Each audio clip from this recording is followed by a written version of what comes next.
Welcome to the Speakeasy Podcast. I had the pleasure of sitting down with Greg Sadler, who is a philosophy professor and runs Reason.io, which is a philosophical consulting company.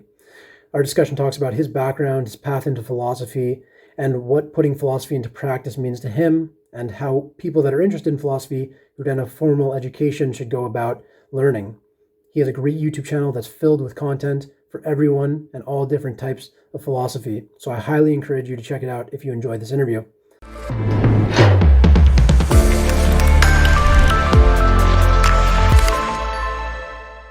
So I'm sitting down with Greg Sadler, the president and co-founder of Reason.io, which is putting philosophy into practice.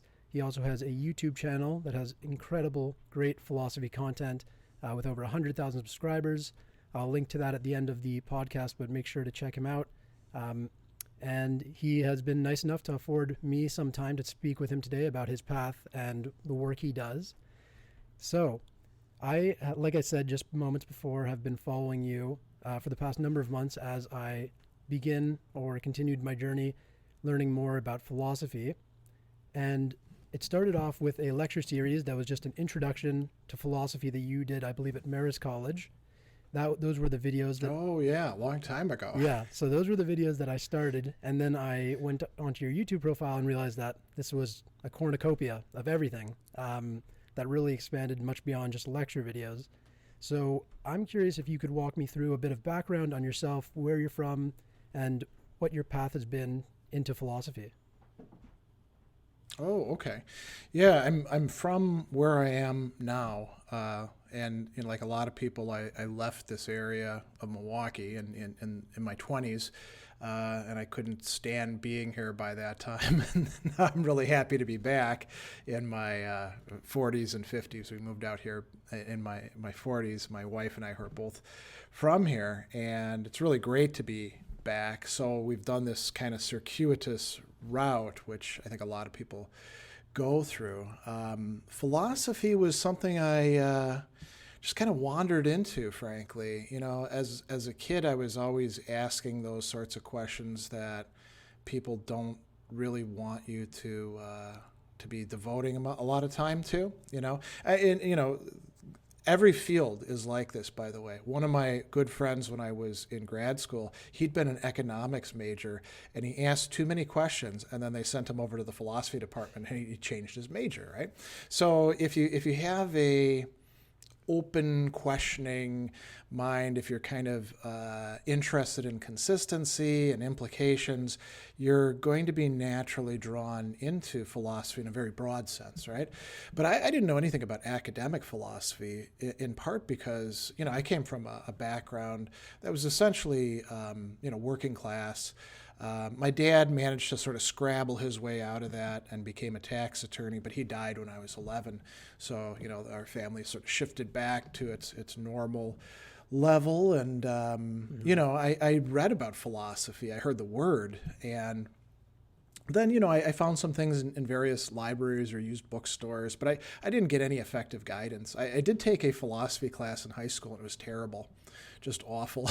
Yeah. It would have turned me off for life, I think, if I hadn't run into other people who knew a little bit about it.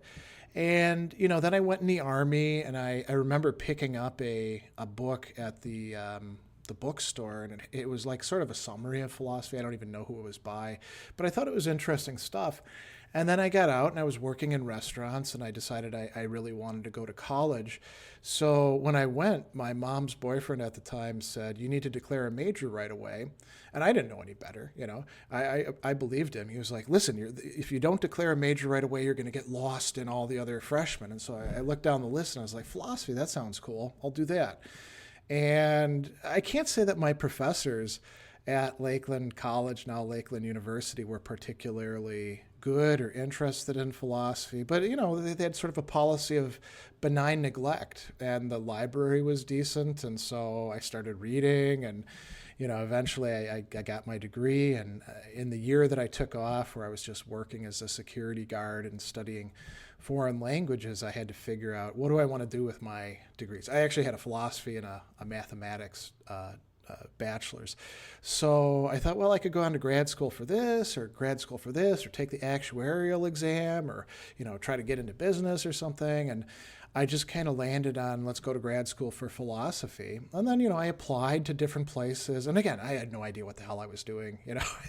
It's sort of like a lot of these, in the business world, you get a lot of people doing entrepreneurship, and they don't know the first thing about what they're getting into. They just sort of like do something, and maybe it works, maybe it doesn't. That was me with philosophy. And so I wound up at Southern Illinois University, Carbondale, which was kind of a low-ranked school, but actually had an amazing library and a great faculty. It was sort of undervalued stock.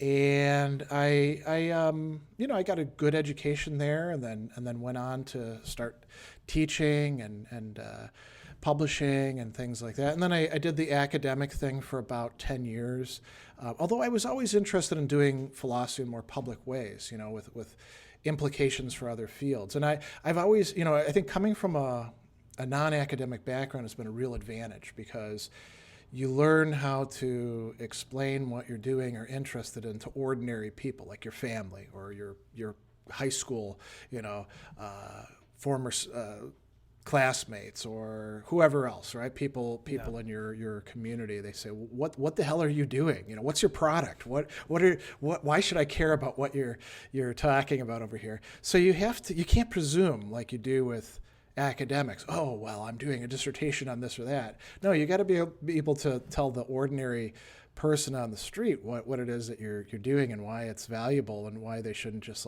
push you off to the side.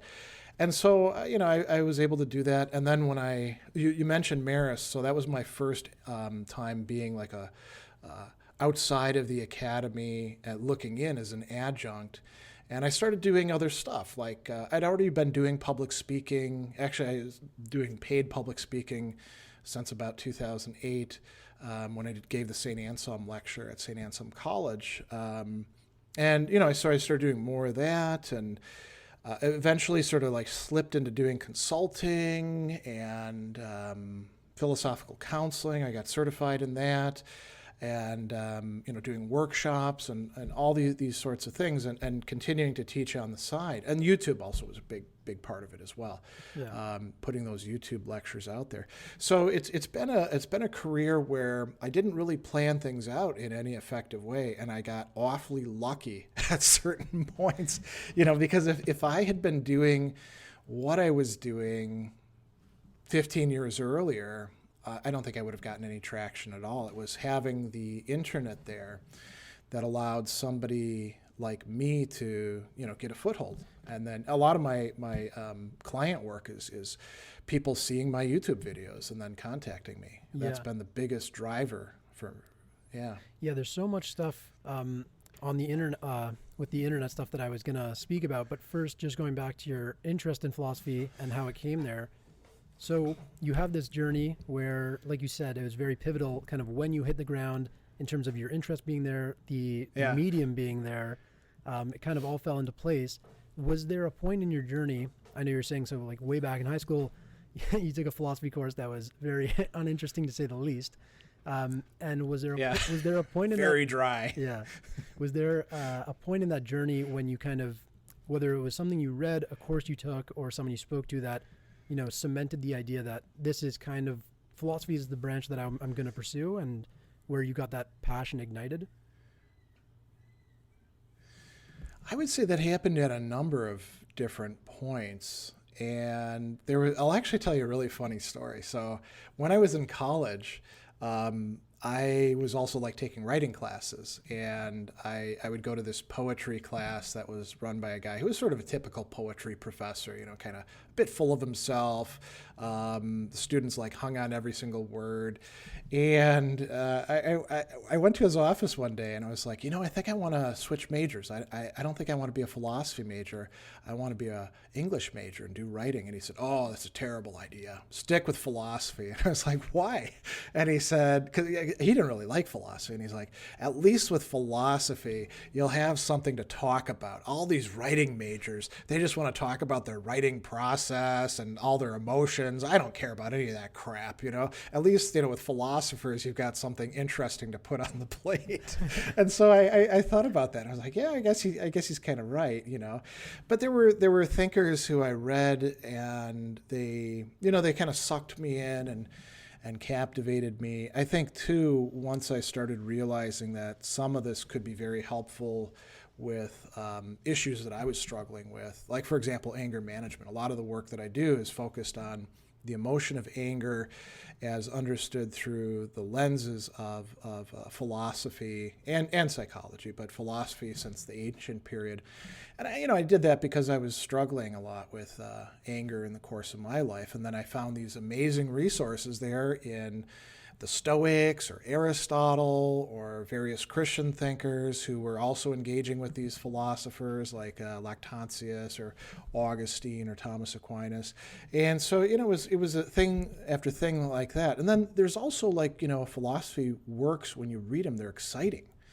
Not all of it is dry, methodical, first we do this chapter, then we do this chapter, kind of like Kant stuff, right? Yeah. Even Kant can be exciting if you do it right. But, when you read somebody like Nietzsche or Camus, or one of my favorites that I discovered in the last probably 15 years, Lev Shestov, and it's like dynamite, You're not exactly sure what you're going to do with it, but it's really cool stuff to get into. And so I think, it's sort of like being pulled by a bunch of different strands. I haven't used this metaphor before, but maybe it's sort of like being a marionette, right? When you have the puppet, it's not just one single string, because all you're going to get that puppet to do then is hop. Yeah. If you want them to be a living, moving thing, you really got to have the two hands, and you move all the different things around. And I guess philosophy kind of pulled me in that way. Okay, yeah. And I'll have a question in a second, but on the note of a funny story, one of your stories that I found very amusing, contrasted with current setting, is you were talking about how the classroom was like filled with smoke back before there were laws that banned smoking in the classroom. And I remember you telling a story during class about the professor. They'd go up to the professor, and everyone's smoking a cigarette. You can barely see anyone through the haze in these philosophy classes. In Old Main, the whole building, actually. It must have been hell for the non-smokers. And then, Wisconsin enacted a law, and we smokers were just, irate about it, right? Because who are they to tell us we can't smoke in the classroom? And it really was a terrible thing we were doing to all those poor non-smokers. I mean, they must, all the things that you associate with smoking, like your clothes stinking, that must have been the case for them. And it took about a week after the law passed that banned smoking in public buildings that the haze cleared. And you suddenly realized just how bad things had been. And, there's a lot of things that could be like a master metaphor for all sorts of things, right? Yeah.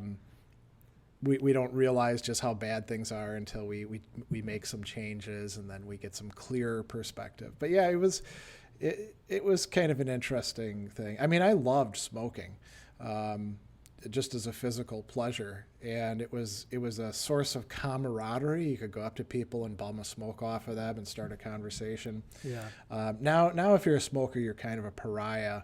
And we know it's very bad for you too. So I don't smoke anymore, but I remember really enjoying it. Yeah. No. Actually, I wrote a lot of philosophy papers where I'd be in front of the computer, and I would just have like pot after pot after pot of coffee, and then I'd have like a big ashtray, and I wouldn't chain smoke as such, but I would go through like a pack or two while I was sitting there pulling an all-nighter. Yeah, by the end of the night, it's all filled up. Yeah, kind of gross, but then I'd crash after that for about a day, and that's really not the best way to be productive. But when you're in your 20s, you can get away with that. Yeah, and so you kind of go from, like you said, being on the academic side, and I think I read, moving to Poughkeepsie and trying to shift away from that. What drove you to kind of co-found Reason.io? And kind of what, I guess, for people listening is the idea behind Reason.io. What is putting philosophy into practice practically mean in terms of the work that you do? Yeah, you might have to re-prompt me because there's a lot of stuff packed in there. So I got up to, so Marist is in Poughkeepsie, and I was living in Kingston, which is on the other side of the Hudson River. And I moved up there basically out of love. And so my wife is somebody I went to high school with. And she and I didn't date in high school. She actually dated a guy who was my arch rival, and then we kind of lost touch. That was in the 80s, and then we saw each other again in the 90s, working in the same building right here in Milwaukee, third shift, and we flirted with each other but didn't really know who each other were, and so that ended there. And then in the 2000s, I got on Facebook like everybody else, right? And by then, it was all water under the bridge between me and that guy who she dated, and he was now a Facebook friend, and she kept popping up on Facebook. And so I friend requested her, and we started writing back and forth, and within about 2 months, we were writing about 4,000 words a day to each other. And then we started talking on the phone, and I was down in North Carolina at the time, and we effectively fell in love through writing. And we decided that we were going to be together. We started doing the long-distance relationship thing because she was working at the Culinary Institute of America, which is just up the road from Marist. And it sucked, trying to coordinate going from Fayetteville, North Carolina to, the Hudson Valley of New York once a month or so. I would drive up to Raleigh, take a jet to JFK, then she'd pick me up there, and with all the traffic, we'd drive 2 hours up into the Hudson Valley. We'd get 48 hours with each other, and then she'd have to drive me down, and then I'd basically get off the plane, drive down, and start class, And so we were like, this is not working, who's going to move? And I didn't want to stay in the South. And, the Hudson Valley is kind of like Wisconsin, but with mountains. So I moved up there. And that meant leaving behind a job where I was up for tenure, early promotion that coming year, where I had actually helped the university write their tenure quality enhancement plan and defend it in front of the accreditors, not telling them I was leaving, shortly after that. And I'd done a lot of, sort of academic leadership and faculty development stuff. So I came up to Marist, and, she was like, well, just adjunct and work on, writing books or stuff like that. Sort of think of it as a sabbatical in a way. And it didn't work out like that.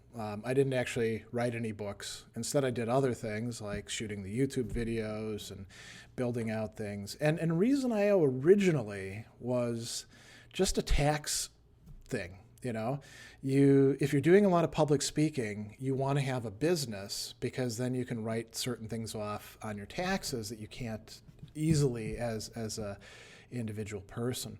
So that's why I created it in the first place. And then, as more and more things would get tacked onto it, like the tutorial sessions or the consulting, we had to think about, well, what am I actually doing? And that's where the philosophy into practice comes in.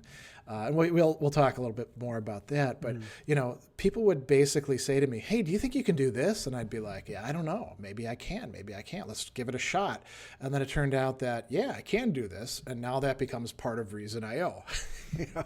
So again, not very carefully planned. Not something not the way I would advise doing things. Yeah. I think people should plan things out a lot more carefully and rationally, but it worked out for me. And I was fortunate in that the YouTube videos caught on. They drove a lot of traffic. People wanted to work with me. And the YouTube videos were nice too because they provide sort of when you're interviewing somebody or you're talking with somebody, you don't know what they're really like until you've done some work with them. But with the YouTube videos, people can see what I am like when I'm dealing with students or, thinking out an idea or stuff like that. So it gave me kind of an advantage. Putting philosophy into practice, that means there's a lot of different aspects to that. I think, quite frankly, that a lot of what we teach is very abstract academic philosophy can be quite practical if you shift your your outlook on it. So you're not looking at it the way that a traditional academic does.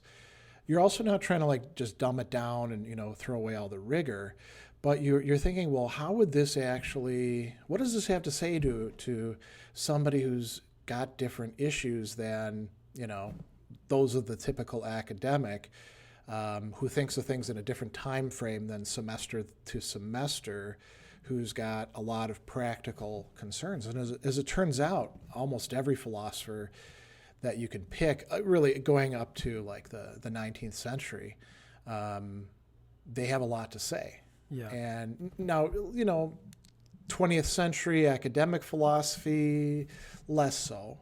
You have to do a bit more work sometimes to connect dots, but even that can sometimes be quite helpful.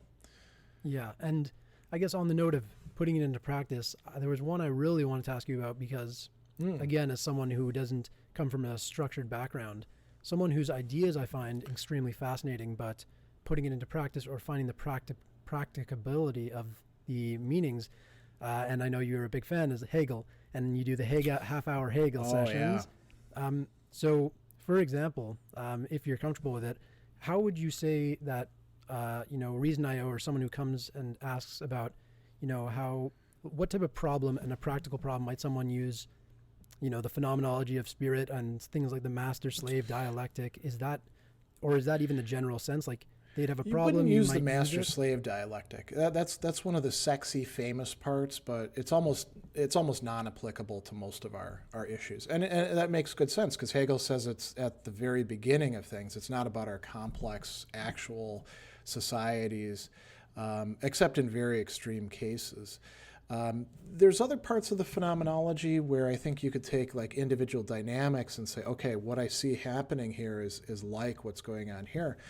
But I think there's a lot of things that happen in our lives that Hegel doesn't have anything useful to say about. And a good part of what we do is like figuring out what tool in the toolbox is the right one to use. So there are Hegel people who are sort of like the person who, goes around with a hammer looking for nails everywhere, right? Yeah. But, there's a lot of other things you might want to do, measure things, drill, the glue that you've got, for gluing bits of wood together. It's not the same thing as a hammer. So we need different approaches. And sometimes Hegel might feed into other thinkers as well. So, like Hegel's master-slave dialectic by itself, that unfortunately too many people view that as like the entrance into Hegel, and it really isn't. But, if you look at what other people make of it, like the French existentialists, like Jean-Paul Sartre and Simone de Beauvoir, okay, now they're making it into a more complex thing that could talk about, say, gender relations, So if you're wondering why your relationship with, say, your girlfriend or boyfriend is going badly, there might be an answer there in how you're treating them or how you're viewing them or how they're treating you. Yeah. That could be illuminated by that. But it might also be illuminated by other things later on in the phenomenology. Or there might be an answer somewhere else, like in the Stoics or in Aristotle, Yeah. Yeah. So, and when you do, with like you said, with Reason.io and the YouTube, this is just how I view it from the outside, so correct me if I'm wrong, but it seems like YouTube, as you've alluded to, is kind of a very good lead gen source, actually, a lead generation of, people that will come to you. That's exactly it, yeah. Yeah, it's like this engine of people that see what you can do. They get very comfortable. You have things very neatly laid out. And then they come, like people or groups would come to you. Is that generally the process? Yeah, the one of the things that I do like about the work that I do is that it's not like I've got one shtick that everybody falls into. Like I get a lot of pitches from people on LinkedIn who they want to connect with me, and usually they'll have some good line like, oh, I see you're also in the Milwaukee area or something like that. And then they want to pitch me their system, right? And by the time that I would find anything useful in their system, I'd have wasted a lot of my time. But there's a lot of people who do things that way.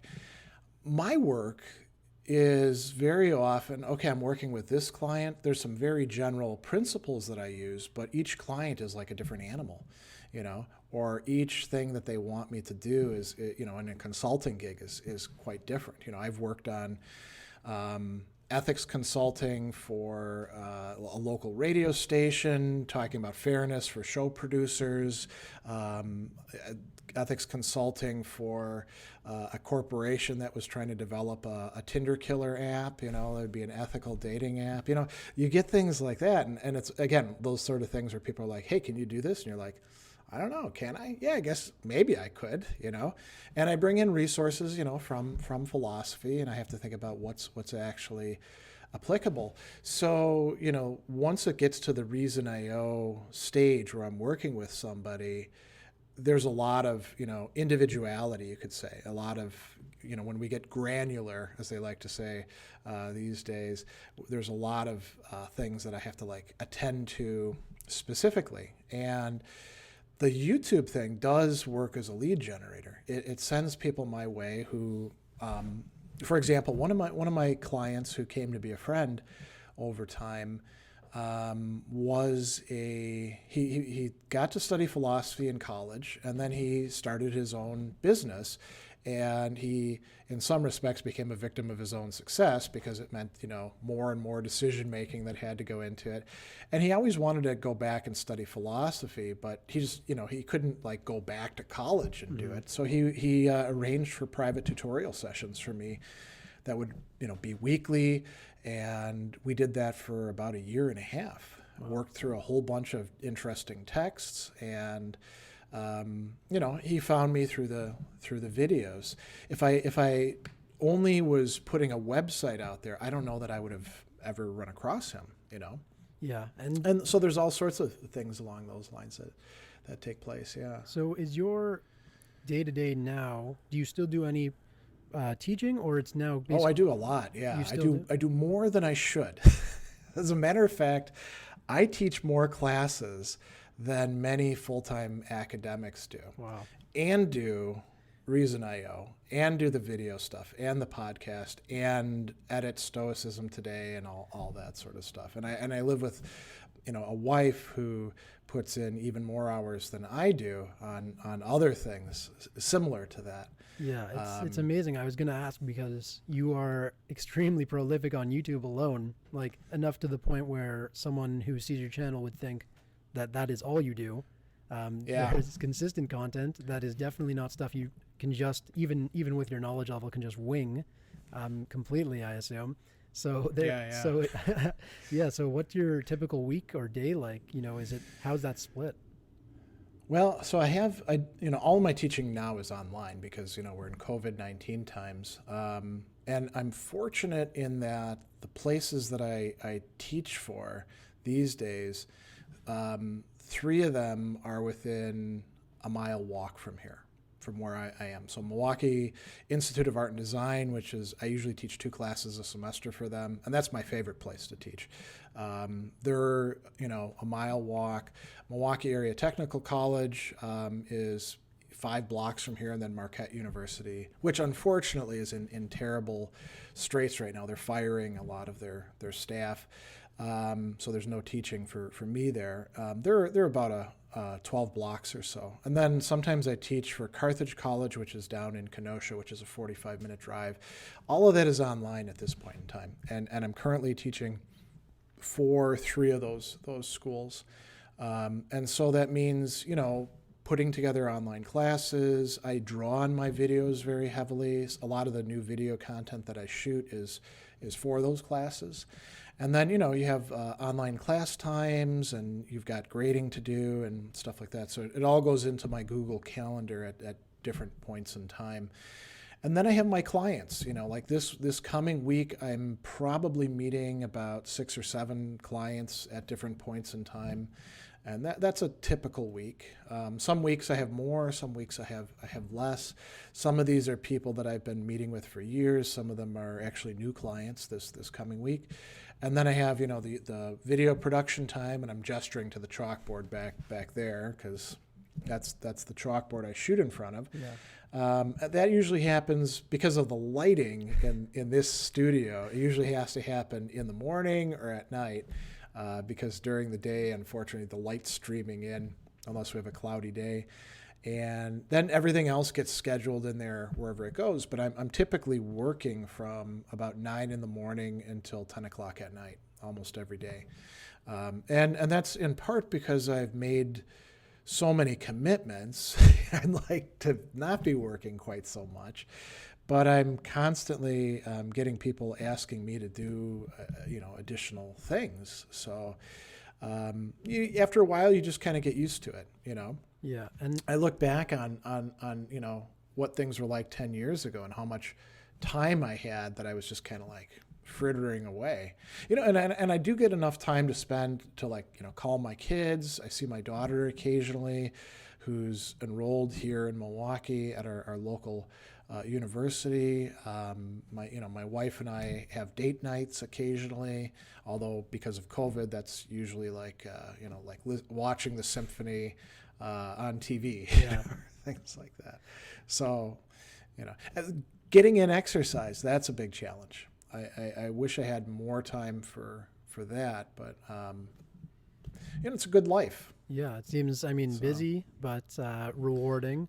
So I guess, Yeah. and that was another question I had, which is, so beyond your philosophy, whether it's, as a professor or with Reason.io and on your YouTube, do you have any kind of hobbies or things that if you had time for, you pursue on the outside, or it's at this moment, it's pretty much all philosophy 24/7? Well, I have some things that I do regularly. So like yesterday, I got together with my friend, also a former tutorial student, Scott Cerulli, who's a guitar professor from Berkeley.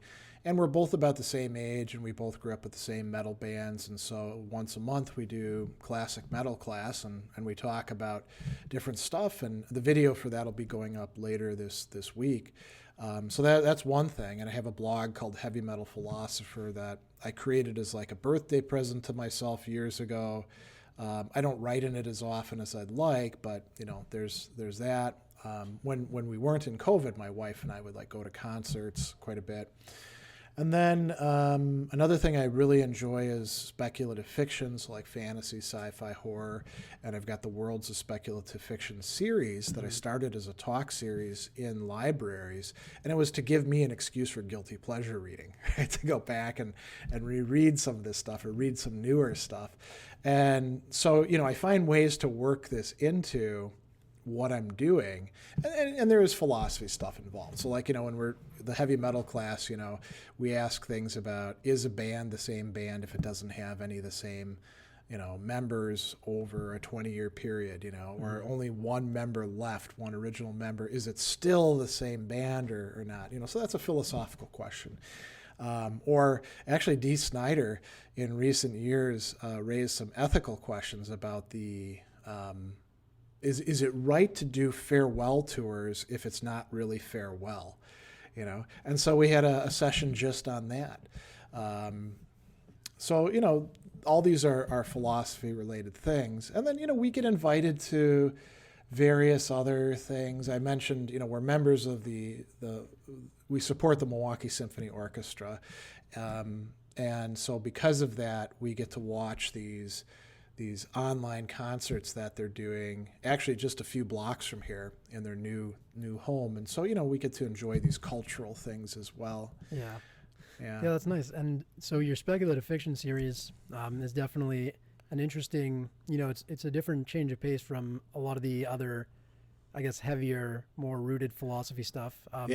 Also, but on that note, what is your view or personal kind of feelings towards the way literature and authors inspire philosophy? I would call, to example, some very good ones you do on the Russian novelists, Dostoevsky particularly, also Camus, and your analyses there.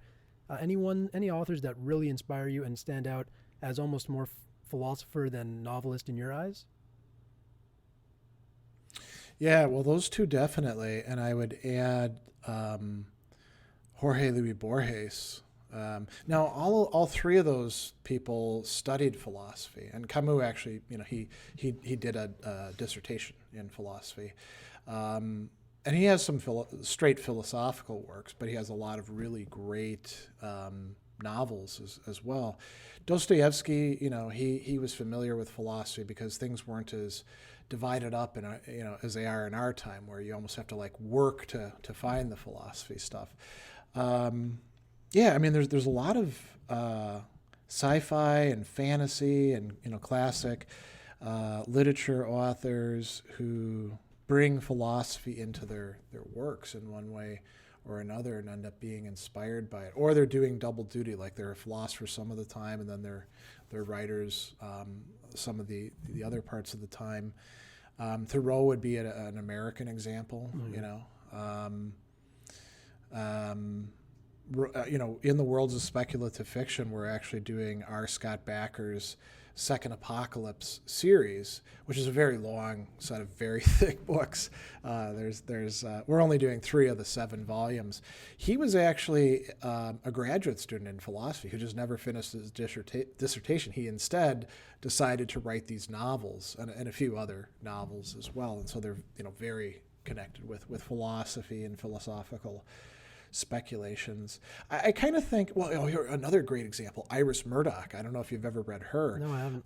She was a working philosopher, but she wrote some really awesome novels. And I think you could find example after example of people like this who are doing stuff you'd actually like to read, where it's not like, oh, this is just a philosophy professor dressing up philosophy in the guise of some characters, and it really gets kind of boring then. But where it's a real novel, real story. There's I don't know if you have done videos on him or in your personal reading enjoy or see the philosophy in his writing, but David Foster Wallace has been a big influence in some of my reading, and I'm not sure if, because he also, I believe, studied philosophy and logic as part of his studies. And is, was, a very prolific writer. I don't know too much about his stuff. I read, I read a few things, and sometimes you just temperamentally don't click with somebody, and I didn't get into his stuff. But there are a lot of people who really like his work. I'm probably not the best person to ask about him. Yeah, and I guess that on that note of him, and the more contemporary writers, I don't know if this is within kind of your focus, because you do new philosophy in your videos, and also you still go back and do old. I know you just uploaded some ones on cynicisms or cynics. Is there any changes that you've seen in terms of focus being shifted more to subjects that are connected with philosophy, such as ethics and I guess related to kind of social justice, this type of era, the media and the philosophy of media, and also technology? Yeah, you'd kind of hope that there was more of that. There is some greater attention to that, but I mean, academic philosophy right now is pretty stuck in its grooves. I will say this: the job market is terrible for people in a traditional, want to be tenure track sort of thing. But a lot of the jobs that are available are in ethics, because there seems to be a growing realization that if you're going to pay for somebody to, sit in your offices and philosophize, you might as well get something practical out of them. Yeah. But academic philosophy and a lot of academic philosophers, for all their talk about needing to think about the current issues and adapt and critical thinking, they're very often quite conservative, not in a political sense, but just in we did things this way, we're going to keep doing things this way. There are some really great notable exceptions, many of whom you can see talking about these things in various social media, like Twitter. Twitter's a great place to go to see people putting out innovative stuff, but they're usually fighting against the traditional structures, and some of these don't have anything to do with people wanting to be stick in the muds or anything like that. It's if you want to teach an academic class, it's basically got to be 15 weeks, 3 hours a week of stuff, to satisfy the accreditors. So you have to find some way to shoehorn whatever it is that you want to study into that format. And there's exceptions, obviously, but it's kind of difficult to break out of that mold, I would say. Yeah. And I guess on ethics, which, like you said, is probably a lot you might with your consulting, or might become more popular than just saying, more abstract philosophy and these types of branches of it. Is there any specific philosophers that, like you were giving that metaphor with the toolbox, for people that come to you either to learn or to solve problems, are there any philosophers in ethics? Obviously Kant being the big one, that kind of come up over and over again, or are generally your go-tos to supply answers and advice? I'm usually working with people. If I'm doing ethics consulting, it's usually like their organization, right, that we're looking at. And so then I'll bring in various philosophers representing important perspectives. So, like W.D. Ross and prima facie duties, and Robert Audi, who's sort of a contemporary interpreter along those lines, or, Aristotle and then other Neo-Aristotelians, or I do a lot of stuff with Stoicism. So there's all of that. But then when it comes to ethics includes, also like how to live a good life. And so there's quite a few clients who come to me who want to, sort of figure out and straighten out their lives. And so I often have them reading stuff from ancient philosophy. So, things in the Platonist tradition or the Stoic tradition or Aristotelian traditions. There's a lot of things that we sort of pull out and have them consider and use. Interestingly, in business settings, like when I've done work in the past as an executive coach, you just put stuff in front of people and you don't tell them it's Aristotle, and unless they ask, because if you do, then they're like, oh, I don't want this stuff. I want the cutting edge stuff. And the truth is, a lot of the cutting edge stuff is actually crap. It's just, the same basic theories that were already not very good, getting regurgitated and called new things, and when you go back to serious philosophy from the ancient period, the Middle Ages, early modern period, you find much deeper treatments of, say, the emotions. People are, oh, I love emotional intelligence, and then they don't realize the very first line of that book is a quote from Aristotle. Because they're so interested in skipping to the chapter where it's about productivity and how emotional intelligence is gonna help you out that way. So sometimes I don't tell people where the stuff is coming from, but I'm giving it to them anyway. And I'm fortunate in that I have a wide range of expertise. I don't know everything, right? Nobody in the current field could know even more than a sliver of what's available. Mm-hmm. But by going to Southern Illinois University at Carbondale in the time that I did, one of the things we had to do was master a pretty significant body of philosophical literature so that we could answer questions on these preliminary exams that are long gone. They were too tough for students. But some of us from that era realized later on that prepping for those exams gave us a really good grounding for getting into situations where we don't know what we're actually going to be assigned or what we're going to have to deal with, and being able to say, well, there's this thing in Descartes, and that has to do with this, or here's something from John Stuart Mill. You build up this great background. It's sort of like being a musician who has to master a pretty significant catalog, and then people can say, hey, can you play this? And you're like, yeah, actually I can, So that provides, it's like a much bigger toolbox, right? So it's hard to say, like, I only do this or only do that. I think a lot of people who are doing things similar to what I do are much more like, I draw stuff from Heidegger and then this person, and that's my approach, right? Yeah. Or I do the Stoic stuff and only the Stoic stuff, right? Yeah, and so for people listening, would there be an example, whether it's actually your own personal struggle with anger management and how you use philosophy to solve that, or just another hypothetical example as to how someone might... It's not solved. worked on. But yeah, if someone comes to you and says, like, what would be a hypothetical problem they might give you, and how might you use philosophy and, back and forth to help them? Yeah. So the anger management stuff, I've worked with a lot of clients on that. And one of the most interesting cases I had was when I was doing executive coaching. And this is somebody who was at a, in a C-suite executive level.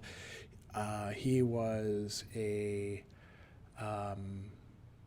I think he was a CIO, chief information officer of a pretty large company. And he didn't have the usual kind of anger management problems that I would get from other clients, where like, they screwed things up by blowing up and saying things they shouldn't have said to their spouse, or, in a meeting with other employees, or things like that, or they were ruining morale. This guy, he actually had it pretty well under wraps, but he'd go into these meetings, and these are all like type A personalities, so they're all messing with each other.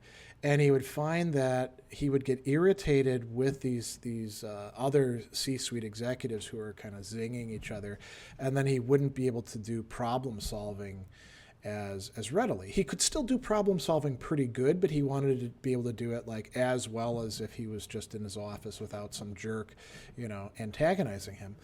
And so, we worked through a bunch of things, and we started applying what the Stoics call negative visualization as a technique, that would allow him, like 3 minutes before he'd go into a meeting, he'd practice that, and then he found it, it was working for him. And if like we didn't find that was working for him, then we'd start looking for other techniques, Yeah. If I ever get to the point where I can't help a client, I just tell them that, and then, there's no sense me charging them or them wasting their time with me. Right? So what would be like, just for people that don't know, negative visualization, 30 seconds, like what would he actually be doing in those moments before? Yeah. So you think about, you find yourself a place that's already kind of comfortable and safe, and you think about bad things that could happen to you. And you don't do it to like make yourself feel bad, but you will probably feel some of the negative emotion, in this case anger, associated with it. And you step back from it and you observe it, and you think about what resources you have to deal with it. If you find yourself engaging in sort of catastrophizing, where you're like, oh, this is so terrible, right? You rationally approach it. So it's a cognitive approach to emotional responses, and you do it as a practice. And it may sound kind of hokey, but people get better with this sort of thing. And so if it's better to like go into a situation where people are going to be a pain to you, already prepared for it, rather than like, I'm just going to hope for the best. That's and you could do this with like sales calls, right? I don't like sales and marketing very much, but I have to do some of it. And so before you do it, you can think about, okay, what's the worst that could happen, and how would I deal with that? And this isn't so bad. I have resources. These are the sorts of things that you can do. And it's not only Stoics who've done this. There's you can find this technique in other wisdom traditions or philosophical traditions as well. Yeah. And on the note, so you've been heavily inspired by Stoic philosophy, and a common theme from my friends, or people, I would say peers better, my age, seems to be arriving at similar conclusions with Eastern philosophy. Is that an area that you have looked into or studied at all? Or do you have any comments on the similarities and differences? I don't talk about Eastern philosophy because I think it's actually East versus West is a bad way to look at things. Western philosophy is already so incredibly diverse that trying to contrast it to East is usually a mistake. And when the stuff that we lump under Eastern philosophy, Chinese philosophy is its own thing. It's very different than Indian philosophy, let alone what's going on in the Islamic world, which is in connection with the West, and say reading Aristotle or things like that. And so I prefer to talk about particular traditions. So if I'm going to think about like doing comparative work, it'll be to Confucianism. It won't be to Eastern philosophy. Yeah. It'll be to Confucianism or Taoism or this particular Neo-Confucian school, or in Indian philosophy, which philosophical school or approach are we talking about? This came up really in a conversation I had with Massimo Pigliucci yesterday. We were talking about Stoicism on Clubhouse, and somebody asked about, well, some of the stuff in Stoicism, we're seeing it like also in Buddhism or various schools of Buddhism, right? Because Buddhism itself is like a whole world, right? Yeah. Pure Land Buddhism, very different than Zen Buddhism, very different than traditional Theravadan schools.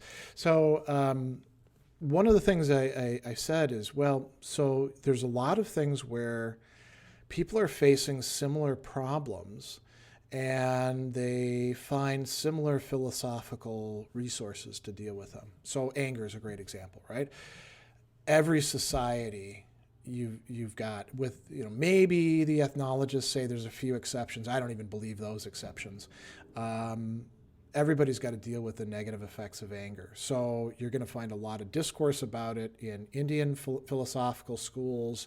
You're going to find discussion, when I say that, I'm talking about Hindu schools of philosophy, the Orthodox Hindu schools. You're going to find discussion within Buddhist things over and over and over again. You're going to find the Taoists talking about it. You're going to find a whole bunch of different approaches in Western philosophy that range from the zero tolerance, anger is always bad, to maybe we can harness anger, right? And they're going to come up with similar kinds of remedies or understandings, right? Yeah. And this will happen without them talking to each other, which is really kind of cool. Then there's also like the interconnections where they are talking with each other. Like, when we talk about Western philosophy, if we're talking about the ancient world, you can't. I mean, you can talk about Islamic philosophy of sort of the high Middle Age period without saying it's the same as what's going on in the West, but they're drawing on similar sources, and so you think about Aristotle and Aristotle's discussions of anger. Those thinkers in further east who are writing in Arabic. Actually, some of them aren't even further east. Some of them are in Spain, which is further west. They're drawing on those sources and working with them in a different matrix. So they're going to make different things out of it, but they're drawing on common sources. So sometimes we have no common sources, just common experiences, and then interesting things happen. And sometimes we actually do have connections. And then sometimes people make up connections that aren't really there. Like there's a there's a story that could be told where it's got a lot of possibility and maybe and stuff like that, where Stoicism is a Western variation of Buddhism, but there's no historical evidence for that whatsoever, and it really turns out just to be a nice speculation, right? But yeah, there's a lot of cool interconnections, and nowadays we can do all this comparative work, right? When we have people who are really good at the stuff. Not just like a surface level understanding of it, but like people who really know, Buddhist analyses of the mind. And you say, well, how does this work? How does this emotion work? And then you compare it to like an Aristotelian or a Stoic perspective on it. You can do some really interesting nuts and bolts comparisons. You know? So the comparisons aren't always as apt as people seem to make them cut and dry, but Stoicism is. I think you could say that there's a tendency to draw surface level comparisons. Those aren't really that helpful, although sometimes they can be insightful, right? We don't want to reject them altogether. You really have to have some expertise in the area. And this is one reason why I don't do like videos about non-Western philosophy traditions. I don't read classical Chinese. I read ancient Greek. Mm-hmm. So, if when it comes to Confucian stuff, I'm not as happy with like putting my stuff out there and saying this is exactly what the text says, because I don't know. Yeah. I got to trust the translator. And didn't you learn multiple languages to read in the primary? Mm-hmm. Like which languages have you actually learned? I can read French, German, Latin, and classical Greek. Although when you say you can read, that doesn't mean like you can like automatically pick up a book of Plato and like just immediately start scanning through it. You've got to have like a lexicon, and you got to like go back and remember stuff that you learned and forgot. And each author sometimes has their own particular vocabulary. So my family is on my mother's side is actually French Canadian, although they've been in the States for a long time. So I started out with a bit of an advantage when it came to French, and then I learned German, enough to be able to read the stuff that I want to read, and sometimes actually communicate effectively. Nobody really, I mean, there are people who talk in Latin to each other, but that's kind of an affectation. It's not a real thing. You learn Latin so you can read it, Yeah. And similarly with ancient Greek, some contemporary Greeks out of ethnic pride will try to tell you, yes, the language of Plato is our language. It's not. It's changed quite a lot. Yeah. So one of the things that you had mentioned, that occupies your time, in addition to your already jam-packed schedule, is modern Stoicism, right? The organization. The organization, and I read that there's actually a big Toronto community, which is what I thought might be worth mentioning or talking about, which is kind of what is that, and why is there a big community in Toronto for a certain reason? Are certain people involved that drive that community? Oh, yeah. Donald Robertson was the guy, but he's not in Toronto anymore. And so it's a lot of people who were, you could say, connected with him that are driving it now. And so modern Stoicism is taking ideas from the classic Stoic authors and texts, what we have of them, because we've lost quite a bit of it, and then taking some parts and saying, yeah, we don't actually need that stuff over there, but we'll keep all of this stuff here, and then practicing it. It's like any philosophy is a way of life. It requires practice as well as study. The two go hand in hand with each other. And really, anybody who says it's all just practice, there is off base, as the people say. It's just about reading. You need both together. Yeah. And Toronto is where Stoicon was held in, I think, it was 2017. So Stoicon is a big gathering that we have every year when we're not in COVID, and it's been going on since 2012, and getting bigger and bigger and bigger. Last year, obviously, it had to be virtual. But when we do it face to face, we bring in all these speakers, and we have workshops. I've provided some of the workshops for Stoicons in the past, and it's a way for people who are from total beginner level up to advanced level to come in, meet with each other, talk, find out new stuff.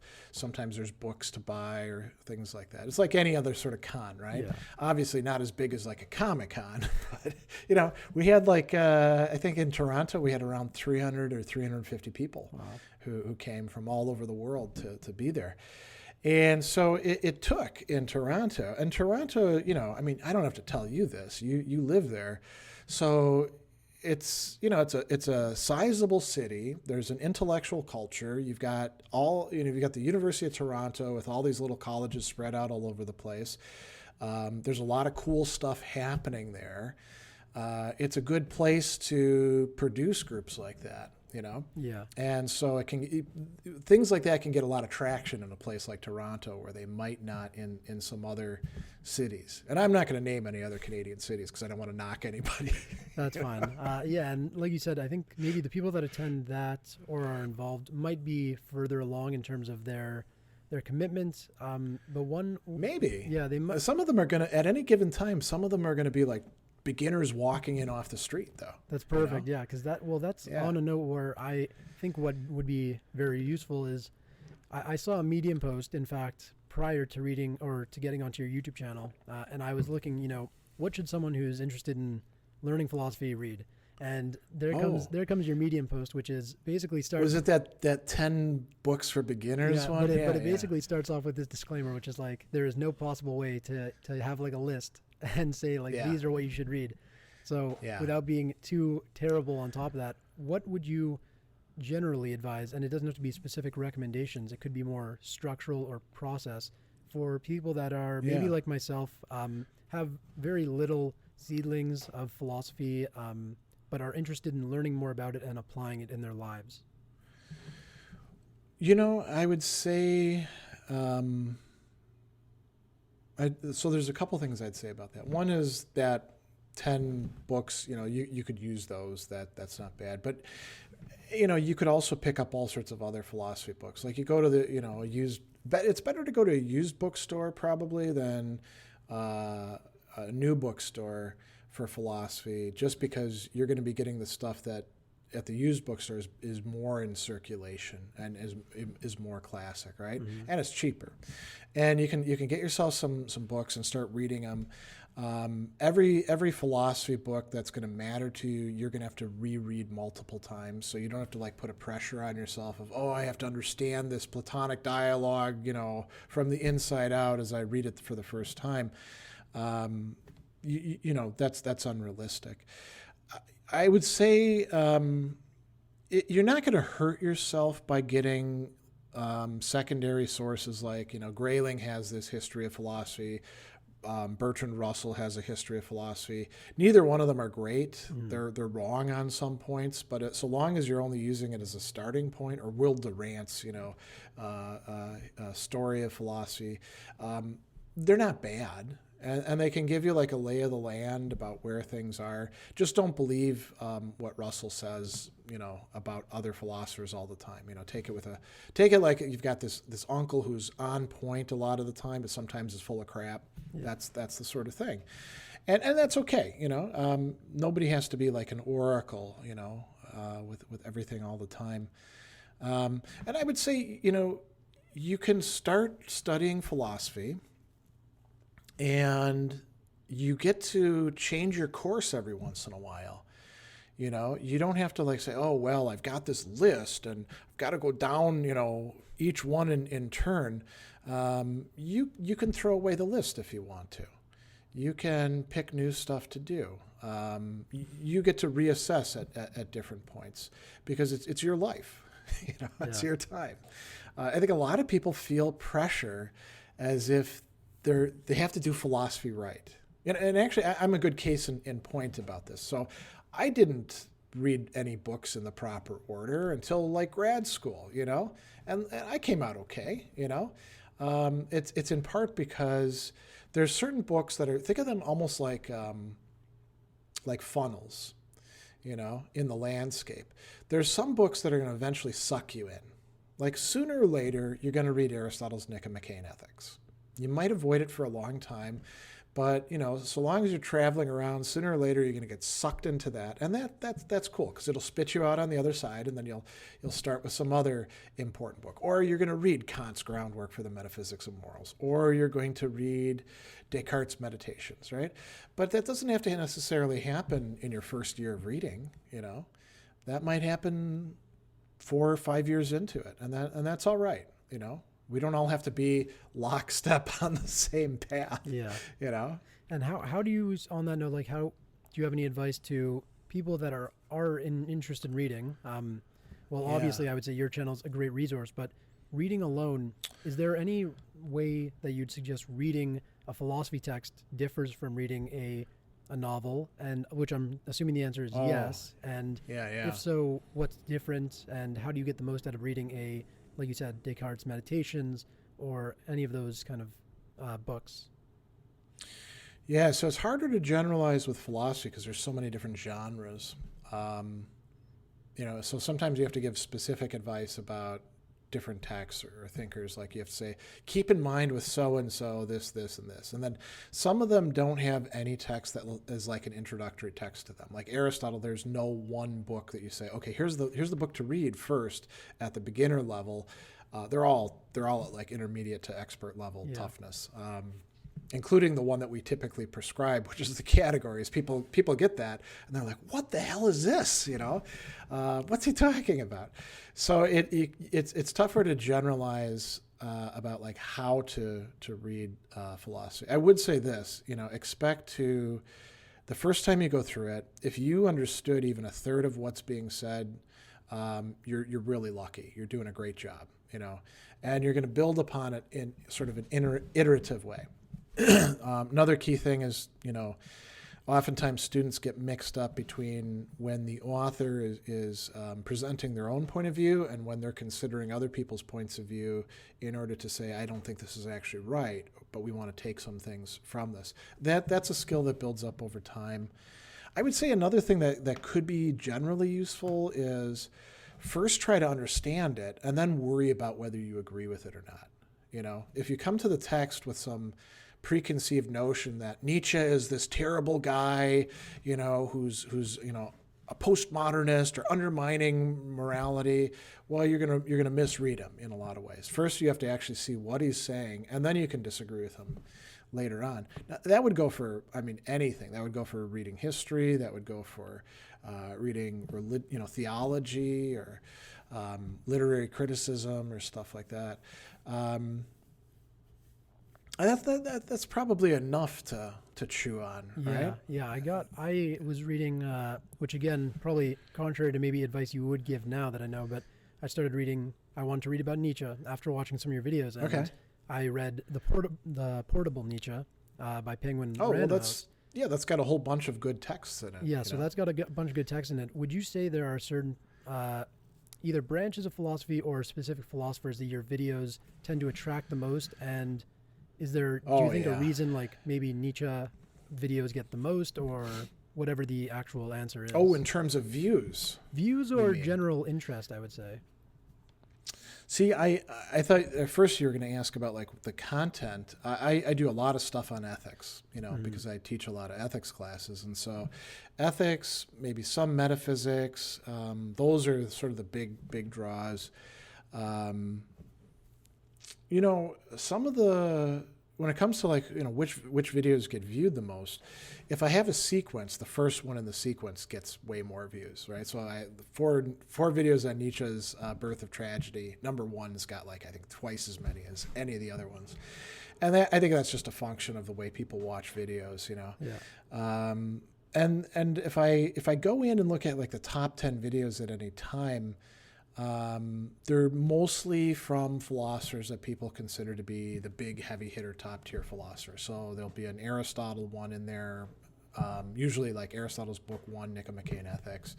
There'll be a Heidegger one in there. There'll be a Nietzsche one in there, a Kant one, the stuff that people are really looking for the most. Some of the other things like, I'm a big fan of Lev Shestov. His books don't get read all that much. People don't watch those videos all that much, but, I'll shoot them anyway and put them out there. Yeah. Some people will watch it and get something out of it. Yeah. Well, if anyone ever wants to be a bit intimidated and inspired, they should check out the video where you walk through your bookshelf, and go. Oh, the bookshelf tour. And go through all the different ones. But, I had just a couple more questions because I know you're probably extremely busy and I didn't want to take up too much time, but one is, and I don't know if you have the information for this, but who generally tends to be your demographic on YouTube or people connecting with you on Reason.io? Is there a certain, target market, not that you try to aim for, but that you end up receiving? Reason.io, less so. It's kind of all over the map. I can tell you that when it comes to my YouTube demographics, it skews heavily male. And then there's kind of a curve of like the age brackets that they show you. Mm-hmm. So I get a lot of viewers and I don't remember exactly the breakdown, but I want to say like in their 20s, 30s, and 40s. Somewhat less so once we get into 50s, and I don't get a lot of kids because YouTube now makes you declare whether your videos are for kids or not, so I think actually on their demographics, from what I can see, it's like 13 on up is the brackets that you see, but there's much less. There are many fewer of those, right? Which makes sense too, because I think a lot of people watch my videos because they're taking a philosophy class, or they're interested in philosophy. And here in the United States, you don't usually get philosophy classes in middle school or high school, whereas you might in college. Interesting. Yeah. And, I think also one question is that you have a background in religious studies, if I'm not mistaken. Um, Hmm. how do you think the public perception or actual kind of contrast is between what you read and teach in philosophy and religion as a whole, or specifically religious trends?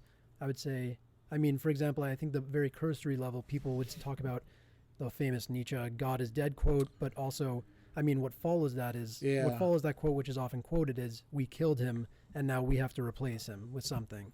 Do you have any thoughts on that and religious philosophy in the contemporary age? Yeah, I mean, I kind of think there isn't any real boundary between the two fields. There are a lot of attempts to impose boundaries and say, okay, at this point you've crossed away from philosophy into religion, or vice versa. But all of those are arbitrary, when we look at them historically. Um, I mean, Platonism itself already contains all sorts of discussions of the gods, and like how human beings have become more like the gods, and so it's a tangled thing to begin with. I think you can say, if some things are definitely over there in the side of religion, faith, theology, whatever you want to call them, and then some things are definitely over here on the side of philosophy, but then there's a huge overlap, just as there is with politics, just as there is with history. Where does philosophy as such end and history of philosophy begin? Well, there's no real boundary between them. All the boundaries that people claim to impose are arbitrary and won't be accepted by a consensus of people in either field. So, I mean, that's about all I really have to contribute Yeah. on that, I guess. Yeah, no, Yeah. that's fine. And then so I was gonna end off, or I like the Proust questionnaire, but I know that you've done a video on it, which I would recommend anyone interested check out. So instead of that, I will get you to make a more lengthy remark on what the single biggest concept or philosophical text you've read and the impact it's had on you and continues to have on you in your day-to-day life. Oh, there is no text that has that role for me, but I would say if we're going to talk about a concept, um, and I think this is something that I've seen be very liberating for other people as well. It is the realization that as human beings, we are capable of working on ourselves. We can use this capacity for reason that we have and a capacity for choosing in a reflexive way. That is, we apply it to ourselves and we apply it to those things to make ourselves less screwed up. And we can choose to do this or not to do that, right? But the mere fact that, like, if we have an emotion, like take anger, right? I could say, oh, I'm just an angry person, I can't control it, it just overcomes me. Well, that's bullshit, because actually I might not be able to overcome it in any given moment, but if I choose to work on it and choose to like go out and seek out information on it, I find out that actually a good bit of it is up to me and within my control. And we can say similar things with all sorts of issues. And I see that as a general feature of human nature that often gets covered over by people. They think that they're just a prey to forces outside of their control. And I think that part of what practical philosophy offers us is levers by which we can exercise some of that control that we have over ourselves. Yeah, and I mean, I know a lot of people I'm thinking of that I won't name that is a very important point to bring up to. Is there any, again, without Yeah. getting too specific, and it's impossible, are there any philosophers or, again, texts that deal with that at a more high level, not specific, you could do this to help you with this, but on a high level, you Yeah. have the ability to change yourself? I mean, that's a basic of pretty much all of the ancient schools of philosophy when it comes to their ethics. That we have some measure of control, and how do we understand what we can control and what we can't control. I would say that continues on through medieval philosophy as well, and into much early modern philosophy. So there isn't anybody I'd particularly single out, in part because it's such a common feature of the field. Yeah.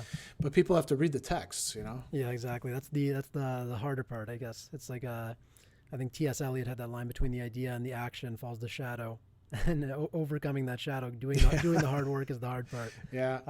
Okay, and my last. Yeah, exactly. Yeah, my last question is just more about you and what you're going to be doing into the future. Is there any new either subjects you're focusing on in the pipeline, new endeavors, or is it kind of more just getting that content out, helping on Reason.io?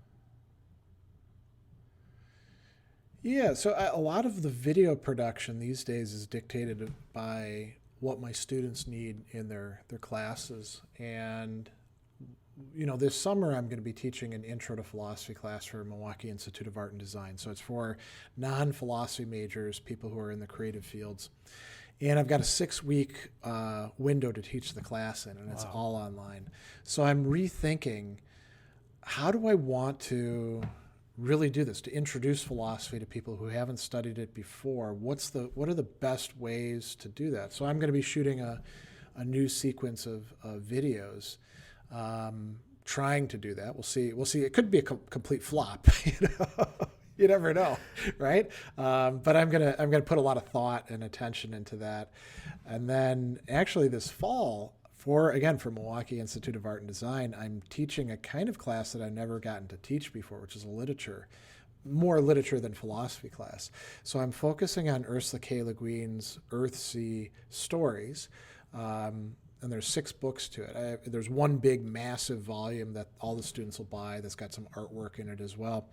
And so for 15 weeks in an online course, we're going to be going through all of those and talking about some of the key ideas, the philosophical themes, the way that, you know, she's narrating, how the characters are developing. So I'm going to shoot a sequence of videos on that as well. Wow. Haven't quite figured out how best to organize that stuff or think it through, but I've got some lead time, at least, you know, before I have to start hitting the chalkboard with it. And is that 2 questions? They're both unrelated. Is that going to all be online ideally? And 2, on a personal note, does the Ursula K. Le Guin feature The Dispossessed, or is that something separate, that book? That's a whole different sequence. So the Earthsea stuff is all centering around this world of Earthsea. The Dispossessed is part of her Heinisch novels, the sci-fi novels. That would be cool to do too, but you know, I don't think they'll clear me to do another Ursula K. Le Guin class besides that. Yeah, probably. But yeah, what was the other one was question, right? Is all the content going to be online ideally? Oh. So the video content eventually will be. The other stuff, if it is, it'll be in my Reason.io Academy. You know, people would have to purchase the course. Yeah. And that's more of like a standalone, you complete it at your own pace sort of thing, not with an academic 15-week semester thing. Yeah.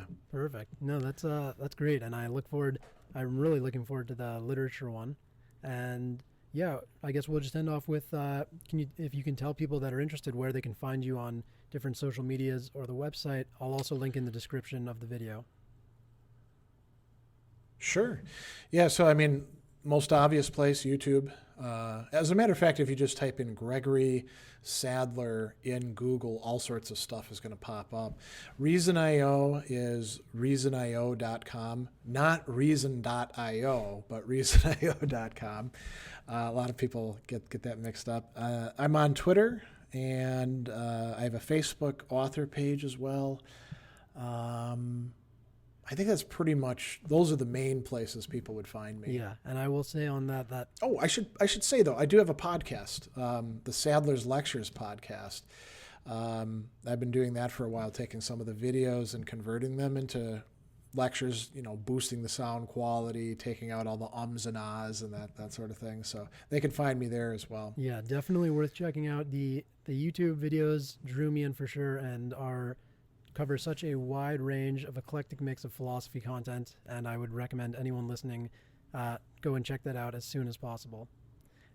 Otherwise, thank you so much for taking the time. It means a lot, and I really enjoyed talking, and hopefully hopefully your schedule Yeah, me calms too. down a bit, and then hopefully in the future we can catch up and see what else is going on.